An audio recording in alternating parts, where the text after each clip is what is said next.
जय माता दी। आज हम जानेंगे माता के 8वें स्वरूप माँ महागौरी के बारे में।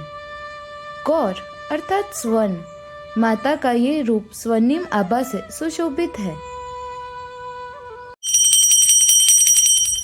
श्वेते वृषे समारूढ़ा श्वेतांबरधरा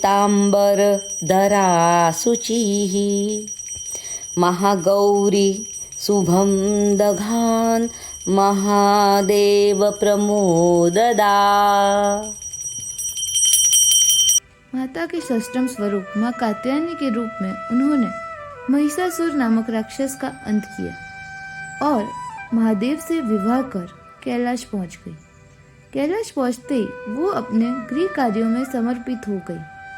उनका संपूर्ण ध्यान अपने बालक और अपने पति की सेवा में ही लीन था। दूसरी ओर ब्रह्मदेव को ज्ञान हुआ कि माता के नवीन स्वरूप का आविर्भाव होने वाला है। इसीलिए उन्होंने महादेव से प्रार्थना की कि वे कोई कारण उत्पन्न करें जिससे माता के नवीन स्वरूप का आविर्भाव हो सके।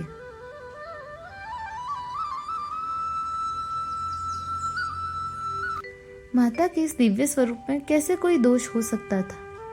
अंततः महादेव ने उनके मन में माता के स्वरूप की निंदा की।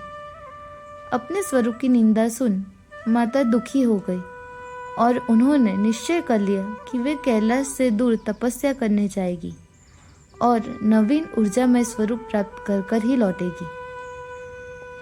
माता ने कई वर्षों तक ब्रह्मदेव की तपस्या की जिससे उन्हें नवीन स्वरूप प्राप्त हो। माता के आगमन से हिंसक पशु भी शांत और सौम्य बन गए। माता स्वयं प्रकृति का ही स्वरूप है, इसीलिए इन पशुओं ने माता की तपस्या के दरमियान उनकी सेवा की। अंततः माता की तपस्या चरम सीमा पर पहुंच गई और उनके शरीर से निकले तेज ने स्वर्गलोक, ब्रह्मलोक, वैकुंठ और कैलाश को प्रभावित करना आरंभ कर दिया।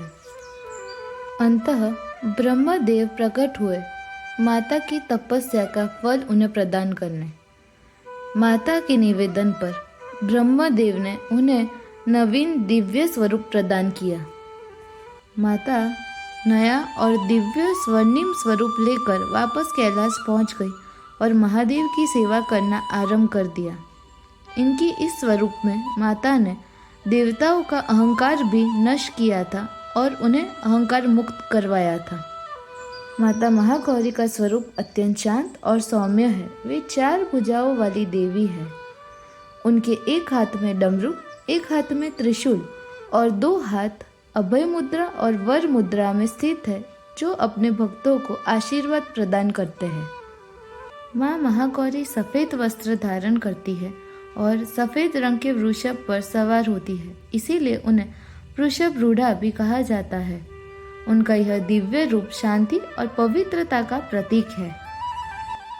माँ महागौरी की भक्ति करने से भक्तों को सभी प्रकार के पाप से मुक्ति मिलती है। उनके जीवन में पवित्रता और शांति का वास होता है। उनके आशीर्वाद से जो जीवन में विवाह, पारिवारिक समस्या और संतान सुख की प्राप्ति करना चाहते हैं, उसकी मनचाही इच्छा पूर्ण होती है। उनकी साधना से साधक को पवित्रता और शांतिपूर्ण जीवन प्राप्त होता है। कल नवरात्रि के अंतिम दिवस हम जानेंगे माता के 9वें स्वरूप माँ सिद्धिदात्री के बारे में। इसके अलावा हम ये भी जानेंगे माता के 9 स्वरूप की कथा सुनने से हमें क्या लाभ प्राप्त होता है। अगर आपको हमारी ये वीडियो पसंद आई हो तो एक लाइक कीजिए और दूसरों के साथ शेयर अवश्य कीजिए।